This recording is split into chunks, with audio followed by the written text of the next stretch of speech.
fans, we're very excited to start a new chapter here at D1 Coaches Pod. It is our first corporate sponsor, Protect. It is a hydration liquid supplement. We know them, awesome leadership, local company here in Fort Worth, and they're getting really big into sports like boxing and tennis, obviously sports that require a lot of hydration. No, and the best part of it is this liquid. So it's really easy to dissolve, and they have different flavors. They have a hydration product, immunity product, energy. I used it before my workout. It was pretty good. And coaching after. And the rest. So this one winds you down, which is pretty good. All natural ingredients. And yeah, we're loving the product so far. And thank you.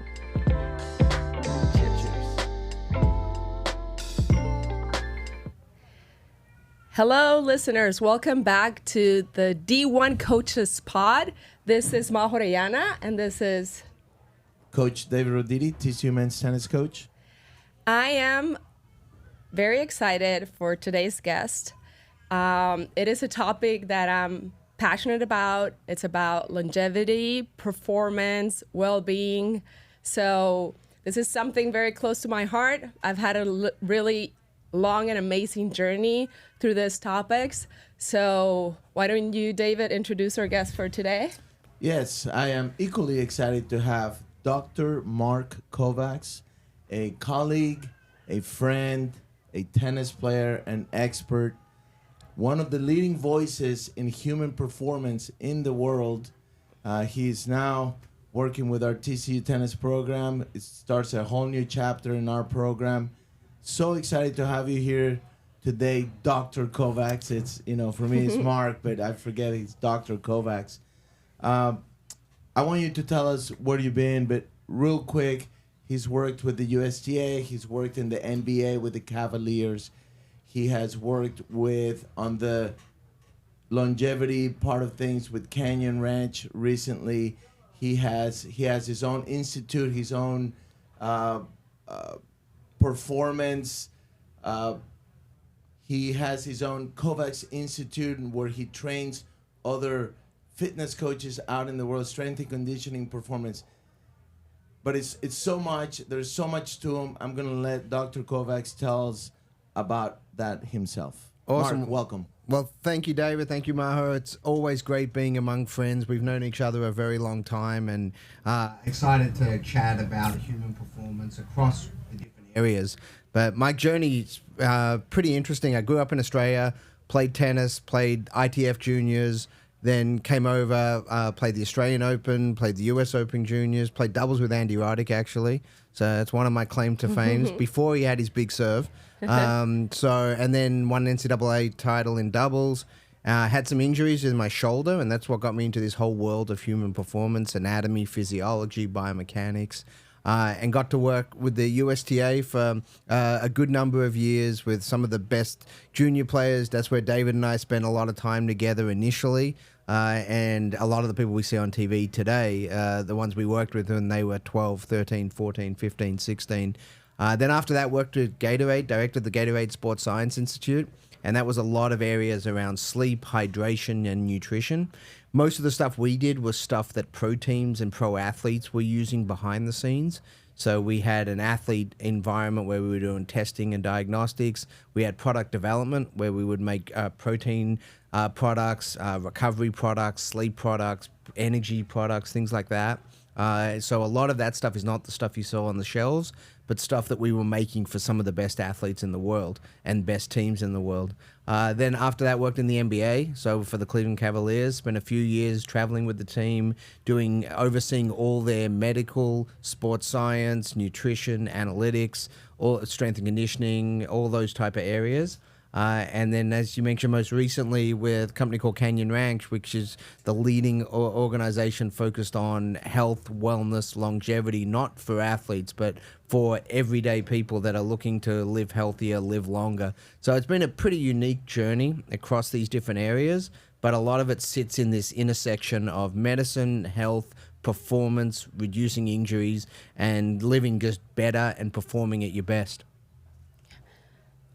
That is exactly why I didn't even try to say all that. That's a lot, Dr. Kovacs. I'm gonna call you Mark because Please, yeah, please same, do. same, Yes, same, yeah. same, same. Yeah, that's impressive, and that is the part that I love about the fact that you were one of us, a player, an NCAA champion, a junior player, just like anybody else, and then you dove into this whole world. So, Majo, I know you're very passionate about this topic, so you can take it.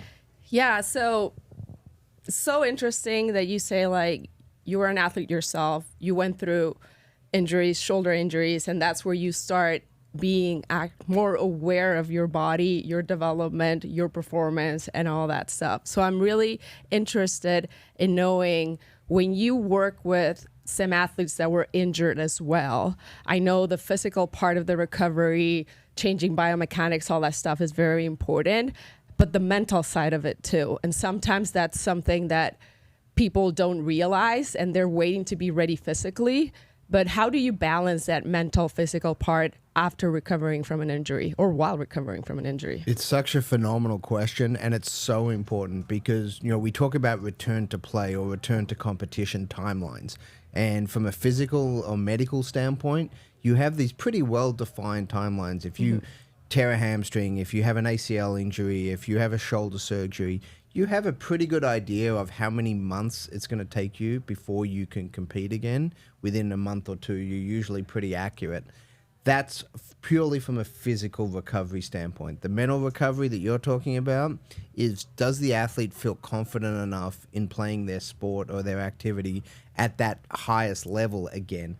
And that takes reps, thousands of reps, doing it when you're already healthy before you fully are committed to doing it when it matters most. And I've dealt with a lot of athletes that will come find me after they've got injured. So they'll reach out after a surgery or after something for that return to play timeline. And as you mentioned, coaching, whether it's technical coaching, physical coaching, there's a huge mental piece of it. How do you provide an athlete confidence that they're healthy first and foremost? So that's based on data. Okay, your jump height, your sprint speed, your strength level, that is all checked. We've checked those boxes. That other piece is, but do you believe it, and do you feel like you can actually perform your sport at the same level or higher than where you were before the injury? And that requires a trust in the surgery, the recovery, the exercises that you're doing. But also you need to see it on the field or the pitch or the court. You need to see those movements repeated. And like you mentioned, the mental piece of building that back and providing the support not only to the athlete but to the family around the athlete and the people involved is so important, because there are some tough days.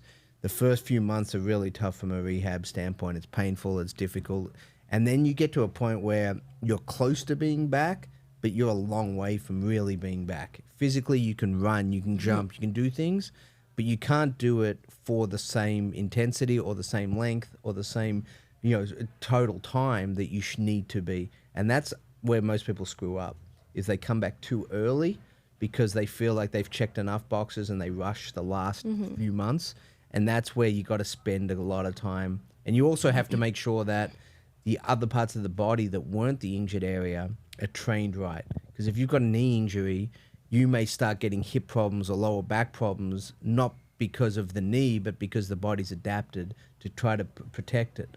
And that's where we are really concerned, not only on the injured area, but the rest of the body, that you don't start getting other injuries because of that.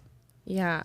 And that happens to all of us, right? Like overcompensation, and then one thing triggers the other, and then you feel you think your knee is the problem, but it's a hip, it's a foot, it's a toe, it's an ankle. There's so many things that play together.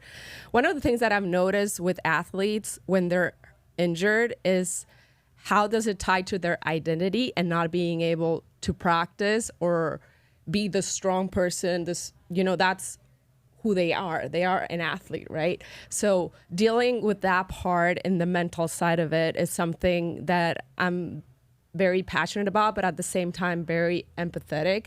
And then you see, like, as a coach, right, you have to work with their sports coach specifically on how to push what they're dealing with, all this kind of stuff, right? So for you, I know it is important, the holistic part of an athlete, not only talking about injuries, but thinking about preparing body, mind, sleep, you were saying, right? Recovery, all that kind of stuff. How do you tie it all together? Or what of those things are the most simple things to attack or to focus on for a better performance? Yeah, no, it's really valuable to, one, your comment about identity is huge, because if an athlete's identity is only the athlete part of them, then it opens them up to a lot of anxiety, mild depression, things like that we're trying to minimize. So one, you need to really lean in on the purpose statement. Yeah. What is the individual's purpose? It's more than just being the athlete.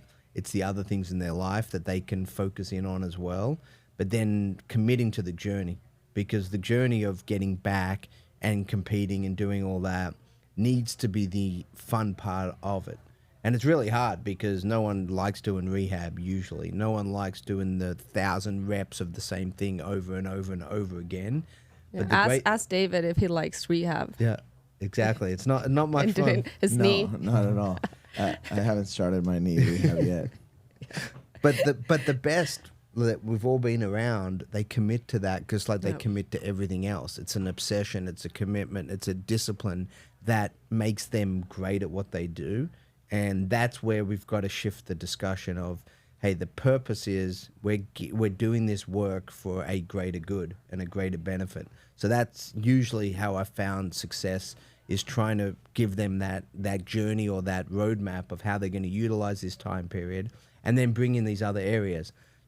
Now we improve your sleep. Now we improve your nutrition. Now we improve your strategy of what your sports skill is. Now we improve these other areas because we physically may not be able to do the same sports training that we normally do, but you've got all these other pieces that you maybe weren't as good at, didn't focus on as much. Now you've got that ability to commit to that, and you come back as a much better athlete and a much better person, hopefully, from this setback, which it truly is a setback, but the comeback's always better than the setback. I agree. Mark, what in your experience? I know you're currently working with injured athletes. I believe you have a soccer player. What do you recommend what are the do's and don'ts for parents, for their coaches? What are some things that you can share that have really worked, or the don'ts that set them back even further? Yeah, I think there's a couple big ones. One is really understand that uncomfortable feeling, that mild depression that athletes get during this period is normal. Let them feel bad. Let them feel frustrated. Let them feel upset. Don't brush it off like it's not a big deal. It is a big deal. I mean, it hurts. No one wants to be out for months. That's a terrible feeling for people that, like we said earlier, their identity's tied in with their athleticism. Yeah, and the doubts come in, right? Yeah, exactly. Will I ever get back to that level? Yeah. So you have to know that that's real, and that's a thing that is part of why they're good, is because of that personality trait. So don't brush that off as like it's no big deal, you'll be fine. That type of language sometimes, although well-meaning, can actually be problematic. So it's like, yeah, it does suck. I feel it with you just like you feel it. But we know that every good athlete goes through periods of frustration, of difficulty, but it's an opportunity to develop skills that you didn't have before. And those skills that you're going to develop now through this difficult time is going to set you up for a better, longer-term career. So that's where the family and friends and people around them can really use that time to make them better for the long run. And I've seen that happen hundreds of times where athletes have come back better if they've done that period right. Athletes that don't come back as well usually don't have the right support system around them. Yeah. So don't, as a coach or as a parent, don't brush it off.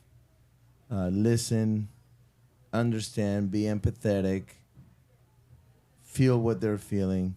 I feel like this could be like marriage therapy. Oh, it is. Yeah, I mean, That's what I do with Majo every day. I just listen to It's her. couples therapy. Yeah, it seems like that's like the medicine to all antidotes. it's the Doesn't matter solution what to everything. Empathy, yeah. A little bit of Listening. empathy, but then also people, I think, get confused with empathy and being, say, soft or not having discipline or not having high standards. Yeah. And you got to have all those along with the empathy. The high standards, the setting goals, the commitment to discipline, and also getting pissed off when you're not doing the right things. Empathy doesn't mean not doing the right things. Yeah. And I think that's where some people maybe misinterpret how to utilize empathy the right way. You want to make the athlete understand that you know what they're going through, you understand their discomfort, their pain, their frustration, but also you got to keep working your butt off, doing the right things to get better, because that's going to actually make you feel better in the long run. Yeah. And there's that fine balance, and great coaches, great trainers, great therapists know how to live that balance, and a lot of people struggle with that. Yeah. I love that part because it's like the empathy side of it, but the accountability has to be there all the time. If we are soft to them, if we enable them, or just say like, yeah, you can't do that right now, you have to know when to push, how to push, and make them believe in themselves they're able to do it and move forward by themselves, so that component of belief as a coach, as a parent towards the injured athlete is empathy as well. Because if not, the least that they want is that for anyone to feel sorry for them. But also at the same time, make it like normal. It's normal that you're feeling this way. It's normal for you to be anxious, to be sad. And that's why most of the colleges have athlete to athlete support groups where like injured athletes can get together and share some different things. And we did that with our team, try to have like a small group of the girls that were hurt so they could express themselves and just, they're not alone, right? But they feel they are, even if they're surrounded by their whole team. It's very hard when you watch your teammates practice every day and you're just going to rehab, going to class. I'm talking about college athletes, but yeah. No, you're 100% right. I mean, the people outside the environment don't realize how difficult it is. And, even though the athlete may put on a positive spin, because that's what they think the rest of the world wants to hear, you've got to understand that every athlete is frustrated and sad and, has those deep moments with their own thoughts that they need to really find solutions for. And being able to be supportive while giving them a plan of action. I think the plan of action and the accountability is what gives people confidence. Yeah.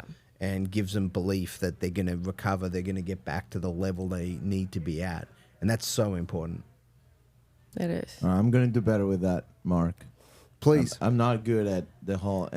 I get when our athletes are injured, it's so hard for me to even know what to say or what to do because I don't want to say the wrong thing. I don't want to do the wrong thing. I leave it to Max Akel, our trainer, and our medicine staff, and I just get out of the way. But I think now that listening to you makes me think that the athlete may feel like I don't care. I just feel so useless as a coach. No, but I think But you're just actually understanding. addressing it pretty well because you're not getting in the way of the areas that you're not as comfortable with. I think an opportunity may be the tennis type of stuff that you can maybe work with them on, have them do more review matches, more strategy stuff. That's a great- Some of that where you actually treat them as if they are still training like normal in that area, and then all their physical rehab stuff, that's another department which isn't your area. So I don't think you're doing it wrong. I think you're actually being smart. Sometimes coaches, I think, maybe get too much into areas that they're not comfortable with. Correct. And that can be problematic as well. So if you're not sure, it's better to, not say the wrong thing or do the wrong thing because it could backfire, but maybe spend more time on the stuff you do know really well, which is the tennis stuff that they can still develop while they're maybe not able to hit balls. But there's a lot of other things they can work on. Okay. I love the part that you said. I've been saying this for a while, and that when, let's say, you have a lower body injury, to remember to continue to work and even, in our case, hit tennis balls with your upper body, because we see it all the time. They do all the rehab, they strengthen their lower body, they know they had an injury, they go through all the therapy, they work so hard on their lower body, they come back, they're excited to start hitting, and all of a sudden an elbow or a shoulder or a wrist, and now they're out because of the wrist, because they didn't, they kind of forgot about their upper body. I think that's a huge do's we're talking about the do's and don'ts, is continue to work the rest of your body. Yeah, I mean, it's so important. We see so many people that do struggle with the next injury, not the big injury that they were recovering from, but the next injury, which is a different body part usually. And like you said, in tennis, for example, if you've got a hip or a knee or an ankle or whatever it is and you can't load the lower body very well, you can still shadow swing, you can still do wrist, forearm, shoulder exercises and do a lot of reps of those. So you actually come back with a better, more resilient and durable upper body so that you can get back faster. Because if you just wait till you can start hitting tennis balls again to start doing a lot of your upper body stuff, you're already behind. So it's a really good point. Yeah, we did a good job with that with Sebastian Gorsin before the NCAAs. He turned out to be the guy that clinched the match, but he had a foot injury, and he would go out there on the ball machine, sit on a bench, and hit a bunch of anything, forehands, backhands, serves, and it was brutal to watch, and it was brutal for him to do it. So we all know how competitive he is, and when he won the national championship, that was one of my comments to him is, hey, all those boring moments on the ball machine with a boot in your foot paid off. So, no, I think this is like, just for me, I love this topic. So I'm very excited that you're here, Mark. I want to ask so many questions that I forget all of them. It's something that happens to me. But one of the things that, for example, there's an athlete that is hurt or starting to get hurt, or is like chronic injury or traumatic injury, whatever. The roaming thoughts of what's going on, what I can do. Like, they always want to do more, right? And to see how can they improve, because that's their personality, right? And different things. And sometimes more is not better, right? Is being efficient, is being smart about it, and having the right team, right? Even if it's individual sport, the right team to support you throughout everything that you're going through. Yeah, where I'm going with this is that you working with athletes, you're part of a team, correct? Yeah. Now you're coming into the tennis team at TCU, which I think is amazing. How excited are you about working with this group of coaches, that group of athletes, to be part of this team to help not only injured athletes, but just athletes getting to their best performance? Yeah, I mean, being a part of a team is what we all do as coaches. Even if it's a one-on-one sport, there's always a team around the athlete. I've used this term for 15 years. Every athlete has a performance team around them. It's their coach, it's their parent, it's an agent if they're at the pro level, it's the medical team, it's all these people. And many people have 10, 12 people that are part of their performance team. And they all have different roles. They all play a different role on that team. Some are with them every day, the coach, many times. Some only are in there once a month or once every 3 months, the medical checkups and things like that. But they all have such an important role, and you have to really know everyone's role, and then also have a quarterback or a leader. Many times it's a parent or a coach. Sometimes it's an agent at the pro level that has to find the right experts to fit when you're needed. And that's the role I've played a lot over the last 15 years, is this kind of quarterback role where you don't know all the answers, but you know who to go to. You know the specialist that you need to find for this issue, or you know the right technical coach for this, or the right medical person for this weird overuse thing that this athlete's going through that no one's really been able to diagnose. Those are the things that make working on any type of team so much fun, is problem solving. You're always trying to solve problems. The players have certain problems that they think are important. The coaches have certain problems that they think the player needs to fix. And then it's trying to figure out which are the most important problems. Because there's always a lot of problems. In any business, in any family dynamic, you can always point out the problems. The goal is, what are the solutions? And working with a team, any type of team, is really the fun part, because you've got the ability to strategize and then solve these problems one by one. It's like a checklist. You know, we solve that problem, we got to solve this problem over here. And you just keep going down the checklist, solving problems. That's what we do as coaches, as trainers, as therapists. Every single day we're solving problems. Parenting. 100%. It's the same. It's life. That's the beauty of it. If you don't like solving problems, you're in the wrong environment in sports. You just can't give the solution to a problem sometimes. You got to just listen and be empathetic, even though you know what the answer is, you know what the solution. Sometimes it's the wrong time to bring it up. I've gotten the bad side of that one. I have a saying I use a lot. Being right is not always the right thing. There we go. Yeah. That's good. That's a good one.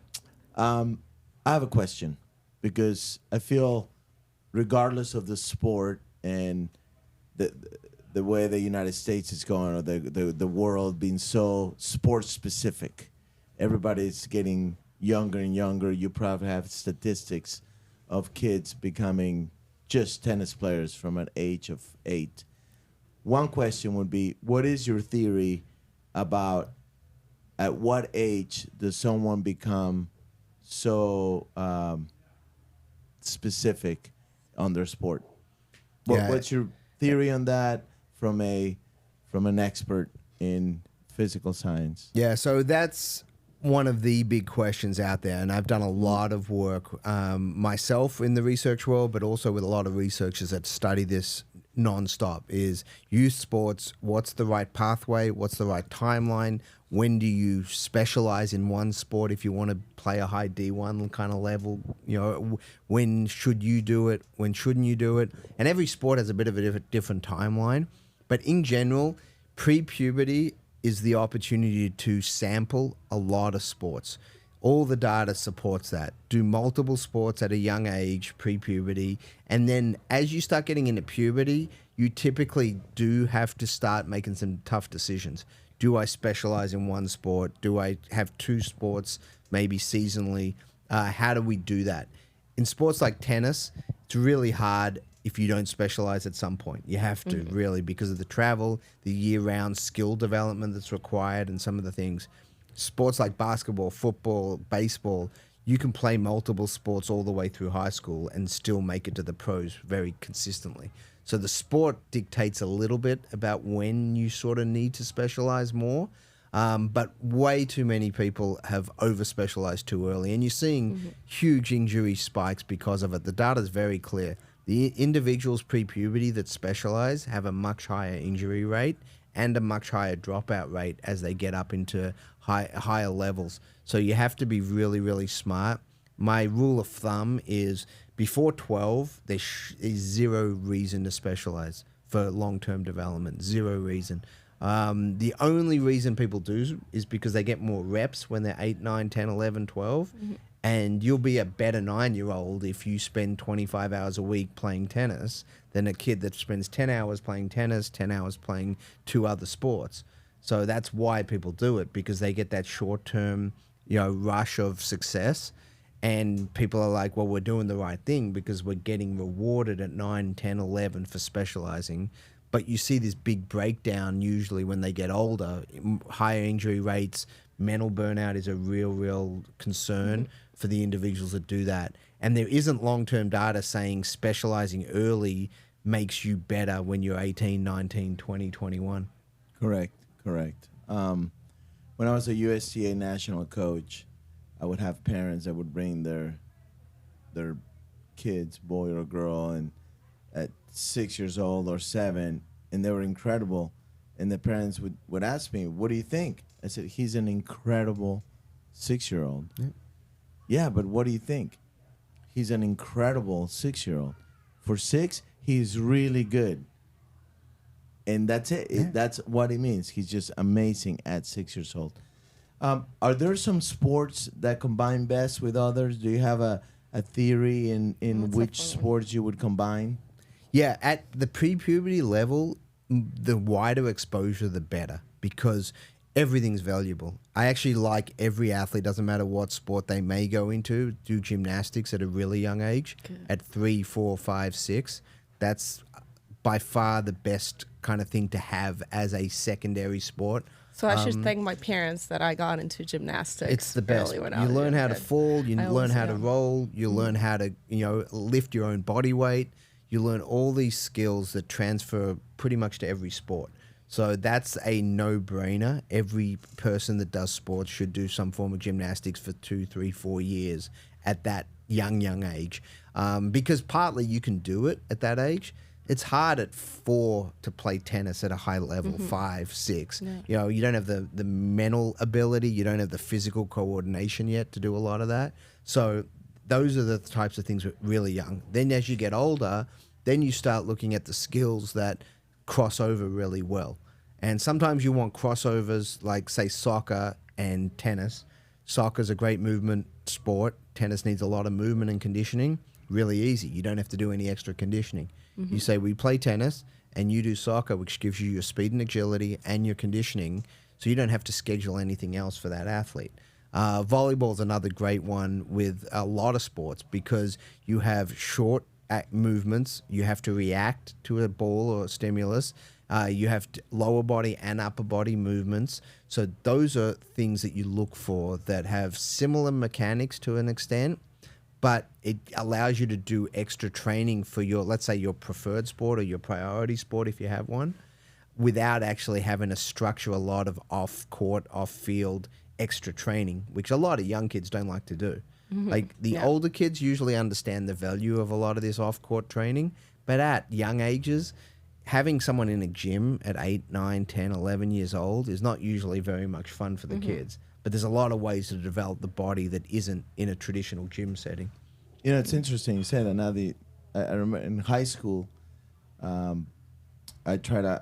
joined the soccer team. In the first month or month and a half, it was all fitness, fitness, and made the team, did all the fitness, and then the moment we started playing the games, then I quit. And my friends are like, "What are you doing? That's the fun." I said, "Yeah, I don't want to get hurt, but I did it for the fitness because it would be so much more fun doing it while I'm playing soccer than it was." But I was just trying not to get in the gym and make it fun. Yeah. So for me, that worked out.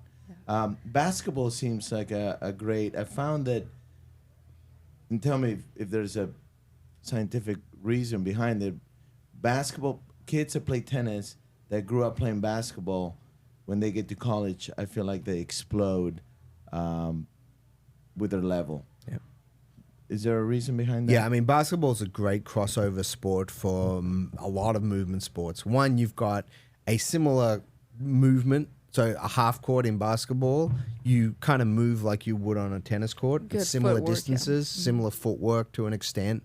A lot of tennis footwork actually came from basketball coaches. If you look back, some of the best tennis coaches were basketball coaches. Rick Macy, for example, he was a basketball coach. So you have this skill set of movement that is similar. Like the lateral movement. Yeah, the lateral crossovers, the open recovery, stances. open When you stance, play defense, Same it's a as semi-open volleyball. stance, really, a lot of the time, because you're trying to push someone left or right, whichever their weak hand was. Now, guys don't usually have as much weak hand, but back in the day, you were right-handed, you would drive right more than left, and you would try to push your opponent into a strategic disadvantage, kind of like tennis. You're trying to find their weak spots. So that's where basketball is valuable. And then the ball movement and the reaction and the upper body control and all of that is really good. So there's definitely a lot of crossovers in a lot of sports, but those are some of the best ones. Yeah. I have not only because of the skill itself, the fitness and all that stuff, but also I'm going back to the mental side of it, right? Avoiding burnout when they're young. And athletes that play individual sports to play team sports is something so good. They learn, communication skills, how to be a leader, how to follow, so many things. So I think both things are really good, not only because of the physical part, but because of the social and mental part of the development. Yeah, I think having that mix is really, really good. And also, as a parent, if a parent's listening, understand where they gravitate to better. Because sometimes parents put pressure on a kid to follow a certain sports path, and it may be the wrong path for their personality. if they're not super selfish, super disciplined, if they don't have great consistency and routines, an individual sport's really hard. Like a team sport's a better environment. Yeah. You have teammates, you can have days off that you're not playing as well. You can be on the bench for certain games. You can adjust your life and your team life a little bit. Whereas in an individual sport, you're going to get a lot of losses. You're going to get a lot more frustration. You're going to have a lot more challenges if you're not as able to handle that. And that's really important for a parent to see at 8, 9, 10, 11, 12, is be careful that you don't kind of push an athlete into a sport that they're probably not going to be successful with long term because of some of those mental factors. Yeah, and you also get into the personality of you have Yeah. some kids that are more social. They love the whole team aspect of things, and then you have some kids that are not as social. They'd rather do their own thing. They're more whatever, not as not the life of the party type personality. What's your this is my question.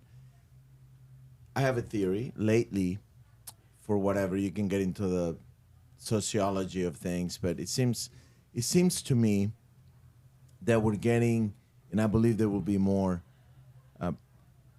young athletes with sort of on the spectrum a little bit, autism, Asperger's, get into sports like tennis, get into sports like golf that are not as social, very discipline oriented, very focus oriented. I believe they have a huge advantage.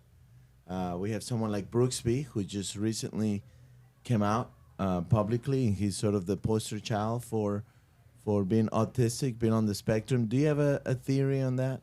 Yeah, I mean, again, the entire spectrum of neurocognitive situations is pretty diverse. Yeah. So it's hard to lump them all together.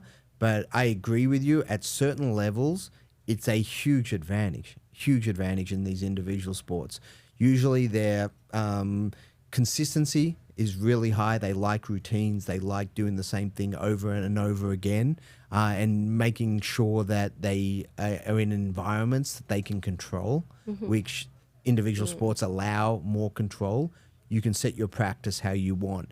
You can do your routines on your schedule because it's just you that needs to get better. You don't have to account for the entire team schedule and coaches and all this other stuff. So that's where you see these individuals that prefer those environments. They can be very successful. Many times they're very selfish unintentionally because it's all about them. That's the only way they can function. And selfishness is really good for individual sports. It's not so good in team sports. It actually is counterproductive many times. So that's why they don't do well as much in team environments. So I agree with you. There's a huge opportunity for sports to provide a lot of value for individuals that are on the spectrum in different ways.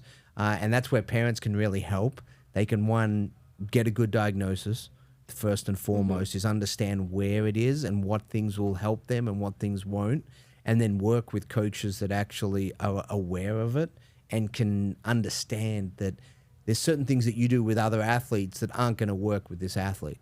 There's certain ways to structure the practices, structure the days, allow them to make certain errors or do things in ways that wouldn't be acceptable for other athletes because it's not intentional. It is who they are. It's what makes them comfortable and allows them to do the training they need to do. So you're 100% right. Yeah. That's awesome. Yeah, there's a nonprofit, Acing Autism. They come every Sunday, play tennis at the tennis center, and they're nationwide. So for you parents out there, my nephew is on the spectrum, and obviously the typical, the chess. I do believe tennis, golf is a great avenue for them as well. We've had players on a team, tennis team, more. I feel like more lately. And it is interesting when you get into the team part of things, even though it's an individual sport, how they can It's challenging. shine It or is check challenging. out at times. It's Yeah. it's just super interesting. But that's the beauty about it all, right? The sports And teams all together. OCD is sort of in that Yeah. similar world. The individuals that really have that obsessive compulsive disorder in a real way are usually the best at the pro level. if you actually look at the top handful of players, they're overly obsessive to a fault many times. But from a standpoint of they're able to compartmentalize it so well in their sport, every best in the world athlete that I've ever worked with has a huge component of that. And they're able to compartmentalize it so well, though, for their sport. But if you look at the greats, Tiger Woods, Michael Jordans, all these people that you think about, they've got a lot of other factors in their life that it actually messes up as a result. They're overly obsessive about certain things that probably is problematic in other aspects of their life. But for their sport, that's what made them great. Yeah. Yeah, Nadal is a big one, right, in tennis. Yeah. I think, this is one of the things that for me is just beautiful to understand and to be aware. And that this was one of the reasons I shifted from coaching beach volleyball to coaching more the mental side, mental health part of it, because you're talking about diagnosis, right? Diagnosis, that's kind of has a little bit of stigma, right? But you have to see like diagnosis not as a label, but as how can I support my son, my daughter in a better way, or my athlete, right? As a coach, if I have an athlete that is, lacks of focus, and you're always like on him or on her, like she's not getting things done, schedule is all over the place, all that stuff. It's like, Are you talking about yourself? Yes, too. But yeah, so I'm empathetic because I am diagnosed with ADHD, but it was in my 40s. Imagine that, when I went to grad school. And it's such a relief on knowing that your brain works differently and you can have accommodations. And if your support system, your team understands what you're going through, you're in the spectrum, you have OCD, and you understand that kid in a different level, that they're like, okay, what's your motivation? Where can I support you better? Where can you take control? Do I need to lead you more? Do I need to tell you what to do? Or do I just can step back and just tell you why and you do all this stuff? So I just feel it's so interesting. But at the same time, us as coaches and that support system for these kids is like, we have to be super aware, right? I think the awareness is the biggest part, because you can't be an expert at all these scenarios. You can't be super confident in how you're going to handle every single scenario. But what you do want to do is understand it and then do some research yourself and then bring in other experts that can help guide you in all these different areas. And that's, to me, so important, is don't try to do it all yourself. Yeah. There's so many conditions now that are diagnosed. There's so many different scenarios. Parental background of these athletes has a huge impact as well. Even if there isn't a formal diagnosis of something, how someone was raised is a huge impact on how they like to receive information. Some people are very comfortable with a dictatorial style of this is our schedule, this is what we do, there's no questions asked, you're doing what I'm telling you to do. Some people respond really well to that. Other people, you bring that onto them and they've been in this laissez-faire kind of very environments that don't have that growing up. Many of them can't handle it. They don't want criticism. They don't want feedback. They're not used to it. They don't handle a tight schedule. And you try to put a tight schedule on them, many times they rebel and they struggle. So it's really hard. Coaching's like teaching. It's the hardest thing in the world to do, but it's the most important and most rewarding. I thought you were in your 30s. Yeah, sorry, I lied. No, almost 45. That's why you find in podcasts. Hey, you know what? We're going deep here. Yeah. I think we're learning a lot. I think we should have Mark. You should come to another episode. We should record next time you're in town, and we can dive into the longevity part too, so we can help parents as well how to balance their life, and because you work with high executives as well, right? So just kind of. That's another topic that is just very cool. We really could do so many podcasts with you, Dr. Kovacs. Dr. Kovacs. It's incredible. I have one more question, and we'll have to do one on just human performance away from athletics, and we're thinking so much about parents and kids out there. Here's one. This is the second part of that other question. that I made about how young do you go one sport. This whole notion of training and strength and conditioning, very specific to a sport. That for us is like, oh, we do tennis specific training. What's your theory on just being an athlete versus getting into a specific sport training? Yeah, it's a really important question. It's the right question to ask because you definitely need tennis specific work. I mean, tennis is a unique sport like every sport. It has unique footwork patterns. It has a whole work capacity requirement that many other sports don't have. So there's a lot of things you do have to structure specifically for the sport. But I think a lot of people overdo the minutia of that without really understanding the big picture blocks that need to be developed, the true foundation. Like I ask a lot of people when they say, hey, my kid, they're not winning a lot of matches, they're not playing as well, they practice a lot, but they're not winning a lot. I ask some physical questions first off. I say, hey, can you run 3 miles in around 20 to 25 minutes? If you can't do that, don't talk to me about winning and losing tennis matches yet. You don't have any capacity. You don't have basic work capacity. And a lot of them don't. They don't know how to run anymore. Tennis is a running sport. It's a movement sport. You need to be able to run. Running 3 miles is not very tennis specific at all. But if you can't do that, don't talk to me about, our specific footwork drill that we're doing here or there. If you don't have good aerobic capacity, you can't train properly for 2 or 3 hours. And there's a mental side to that. 100%. Just go out there and run 3 miles. Yeah, and it's not that hard. People act like that's difficult. It's 25 minutes Harder of running. now than back in the day. But that's the question is why is that considered hard now when that was a warm up 30 years ago? No, I mean hard as a. Oh, harder for you. No, but it's like unfortunately the 12-year-olds, the 14-year-olds, you Yeah. ask them to go run 25 minutes. That's like that. They look at you like that's the hardest thing in the world to do. So it's basics like that. They need to get good general strength, good general mobility, all the general stuff that is appropriate for many sports. You should be able to do, but that's 3 to 6 months of training max. After that, then you layer on all your tennis-specific training type of stuff. The problem is people eat their dessert without eating their protein and their salad and everything else, and they think they're going to be healthy by just eating dessert. Yeah, and there's also you do what you want to hear. You hear what you want to hear, right? Yeah. It sounds, I don't have to run great. Oh, I'm all about tennis specific. I don't have to run 3 miles. Perfect. Yeah, and I'm one of the guys that talked a lot about back 15, 20 years ago, there was too much running. You know, people would run 5, 7 miles 3 or 4 times a week, which is unnecessary as well. That's too much on the other side. That's not tennis specific at all. Too much wear and tear, too much unnecessary training in the wrong areas.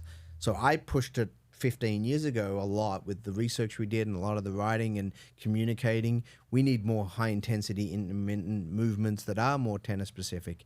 Unfortunately, I think people have taken some of the stuff that we talked about then way too far the other way now and are doing just like little court sprints for 5-10 minutes saying that that's conditioning. And it's like, no, you got to get capacity. If you don't have capacity, you're not going to succeed in this sport. Tell me if I heard you right. Would you say at a younger age, pre-puberty, you're doing more sports, different sports, you're sampling, you're doing crossover, see what fits with your child from a personality, from a skills, from a development. Once you get a little bit older, then you start getting more specific, including with the training and that as you're younger, you're more of a general training, be an athlete. You just develop athlete, hand-eye coordination, balance, do the gymnastics. By the way, the businesses out there that have little kids like tumbling places, they're gonna love this podcast because It's good for them. It's you good for just them. increase It's great. their I wish their every business, their I wish clientele. every kid, doesn't matter if they're going to be an athlete or not, would do that for 2 or 3 years. For brain development Yeah, as well. it would help everything. It's so interesting when you said that. I just remember my dad built a mattress, and then he put a bar, and he would make us basically do high jumps over the bar and land in the cushion. My dad was, I don't know. I thought it was crazy, but okay. No, Thank it you, is. Dad. That worked out. My sister, my middle sister, has cerebral palsy at birth. She didn't get enough oxygen in her brain. she was in a program for like 4 years, and some of the things she had to do was gymnastics, and also monkey bars, balance beam. She had to do routines and all that stuff, and all that was for brain development. She was not training to be a professional athlete. She was training her brain to get to a stage that it was healthy for her. Yeah. Right. I think also going to your point about when do you specialize, which is really the hard question. You know, the easy question to me is do everything at a young age, and then at what age, what stage of development do you really specialize?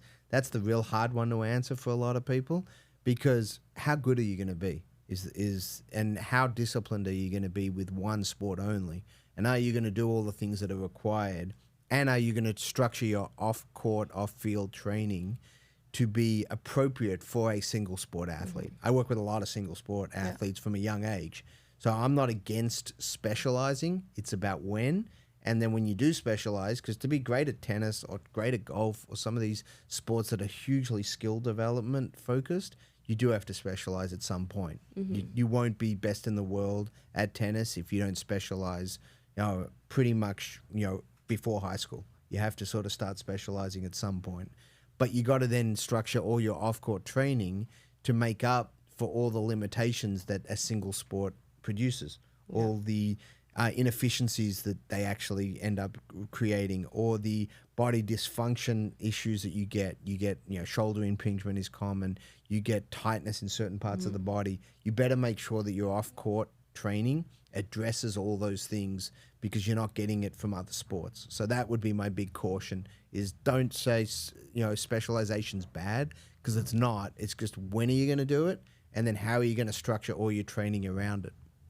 Yeah, actually, pre-puberty, I played a lot of basketball. I was a basketball player, and I used to ride horses. And then post-puberty, I got too big to be a jockey, and I was too small to be a basketball player. So I stuck with tennis. Yeah.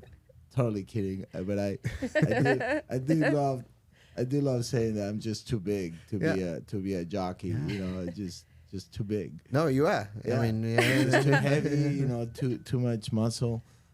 Maybe a gymnast. You could have been a gymnast. I'll tell you what. I was in Oklahoma, and we were playing a tournament against Oklahoma, and the national NCAA gymnastics national was in Oklahoma. They were staying at my hotel.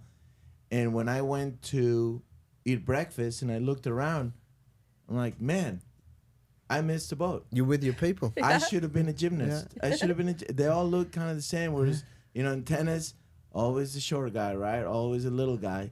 There, I thought, man, I miss my parents. Should have known. I should have been a gymnast. I know. I would still be probably ripped, and you would enjoy that better. Nice hat, by the way. You see that? You get a new hat every time. I got a new hat. So we were at the U.S. Open, 3 of us. I was there for less. But then David got me this hat. So I love hats, and I love white hats. So maybe next time I'll bring my Wimbledon hat. I'll remember that. You look very cute. Thank you. Thank you. Dr. Kovacs, I know it's just we could keep going. Yeah. And I know I had one more question. Give us a 30-second. Well, number one, is tennis the hardest sport? Would you argue? We heard that a lot about the French Open. We've had this conversation at dinners before. 5 hours. Is it the hardest sport, would you say? For sure. I just did a piece for CNN where made the argument that pro tennis athletes are the best overall athletes in the world. And the argument's pretty simple. It's an 11-month season. They travel over 100,000 miles a year. That's double the NBA or Major League Baseball, which both have hard travel schedules. They have an inconsistent schedule. You don't know how many matches you're going to play in a year. You don't know your schedule. You do a not before a lot, so you have to wait to get prepared. So you can't time out your pre-match routine very well. You need unbelievable strength, power, speed, endurance, mobility, all combined. Tennis players aren't the fastest compared to a sprinter. They don't lift as much weight as an NFL lineman. They don't have as much endurance as a Tour de France cyclist, but they're very high in all those areas, and you have to do that over this 11-month season. One-on-one competition. There's no timeouts. You can't sit on the bench and catch your breath. and you have to play against an opponent who wants to kill you just as much as you want to kill them. And that one-to-one mentality creates a whole lot of anxiety and mental stress that many team sports don't ever fully experience. They have pieces of mental stress in different ways, but that one-on-one competition creates this whole nother dynamic of matchups that are really, really interesting. So I can easily make the argument that tennis athletes at the pro level are the best athletes, fittest athletes, and best overall athletes. Sold. Love it. Sold. Love it. And don't forget the different surfaces and sometimes outdoors, the elements, and sometimes indoors. Yeah, awesome. I love that. We're going to definitely put a little short on that. U.S. Open, you see it everywhere. One of the biggest sort of slogans these days, tennis, the healthiest sport. Tell us why it's the healthiest sport. Yeah, so there's actually some very good high-quality research data that allows tennis to say that, because it's a big statement. Tennis is the healthiest sport in the world. And there was a big study, the Copenhagen Heart Study, that was done that looked at all sports, compared it to sedentary individuals. And tennis, compared to a sedentary person, individuals that play tennis for a lifetime live 9.7 years longer than individuals that don't do any activity, that are sedentary.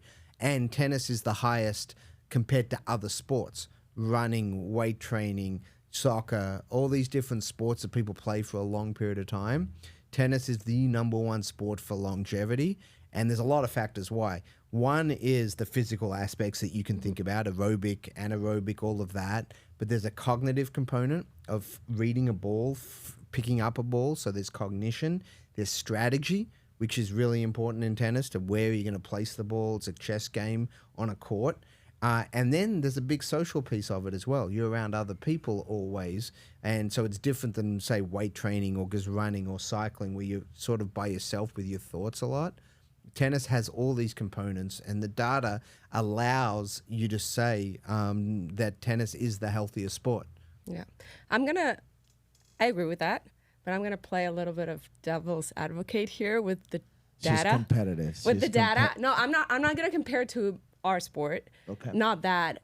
I'm just saying that another factor that is a big factor about tennis players, even if it's recreational tennis, is the socioeconomic factor. So these are people that are have more capacity to, I don't know, like have Take care of their health. take care of their eat health, better, insurance, all that kind of. It's kind of like the wine research that they say, like, wine drinkers live longer, blah, blah, but it's the same thing. They have more access to insurance, healthcare, and all They that kind actually of stuff. accounted for that in these studies, though. So it was actually socioeconomic status was accounted for, and even with that, tennis was still better. The one thing most people got to realize, though, in the US, tennis is considered a wealthier sport. The rest of the world, though, tennis isn't. Tennis isn't seen like it is in the US. A lot of countries, you have a much lower socioeconomic status that people play tennis for a lifetime. So it's a really good point you bring up. But I think people that gravitate to tennis do take care of their health True. more. They eat better. They think about their health more. So does tennis cause that, or do people that think like that gravitate to tennis? Cool. Good. Awesome. This is fun. That was great. Just a story on that, for those parents listening out there and you have kids. We have a family that their boy's playing tennis, and the dad has been very outspoken. His boy had some difficulties at birth, and then had a hard time tracking, and sort of, you know, that mental side of the cognitive, the tracking, and from the moment he's been playing tennis, his scores have just gone up and up and up, and his instructors or doctors, whatever you call them, specialists in that, keeping track of his mental cognitive powers, are so impressed, and the dad is 100% convinced it's because of tennis. So Yeah, it's a great point, and pretty much every longevity expert will recommend tennis as a sport that individuals should play, because of all those benefits we talked about. Yeah, I heard about the percentages also in sort of mental, as you get older, mental health, like Alzheimer's, Dementia also. dementia. Yeah, you're trying to stimulate the brain as much as you can to keep it working. Just like a muscle, if you don't use it, it shrinks and you lose muscle mass. The brain's similar. If we don't use it and we don't stimulate it, that's why people recommend crosswords or Sudoku or things like that, chess, things that stimulate the brain. So playing sports can stimulate the brain just as well as a lot of these other activities if it's the right sport. Right. Now it's the pickleball. So, Yeah. man.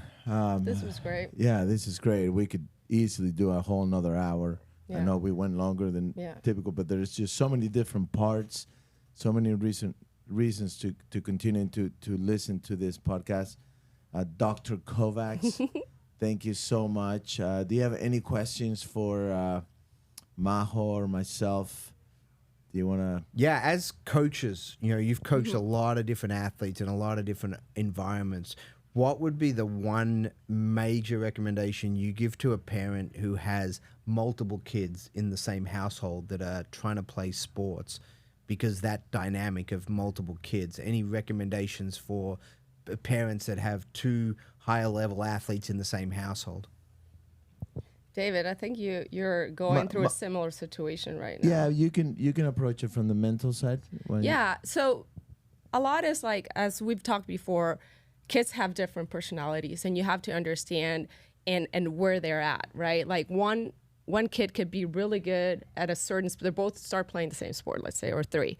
One can be really good at a certain age, but doesn't mean that it's going to be the best, right? So how do you actually deal with that as a parent in rewarding more effort, consistency, discipline, like traits that they could get better at for them to have a better outcome in the future instead of just about praising performance, results, and that kind of thing. That would be one of the things that I would focus on. Yeah, I would pay a lot of attention, and I'm a big believer in building that self-confidence, that self-image, and the psychic, and feeling good about what you do, and anything that you can do to set them up so they still earn it. It's not fake, but you set them up in sports where they have a higher percentage of success. So let's say you have two kids. One is moves like a cat, very athletic, great movement. You can see that, tennis sounds like a great sport. And then the sibling doesn't move as well. Well, tennis might be a tough sport. That's where something like golf might be. And I literally seen one of my mentors literally did that with his two daughters. One was super agile and quick, and she ended up playing D1 at USC. And then the sibling, the sister, was awesome mentally, not quick twitch muscle, and also just completely take them apart. It's so easy to you compare them. You don't do this like your brother or sister. Big no. You just gotta take them individually and build them individually, because always, I believe, one of them is getting more attention than the other. So you gotta just keep yourself, just be very aware of that. Great. Well, thank you. Great feedback there. Thank you, Mark. This was so fun. This was great. So first of all, thank you for listening. Please follow us, share if you like it. If you want some other questions, we're going to have Dr. Mark Kovacs here another time. If you have questions for him, please put them in the comment section. And then from the courts to the sand, this is D1 Coaches Pod. See you in the next set.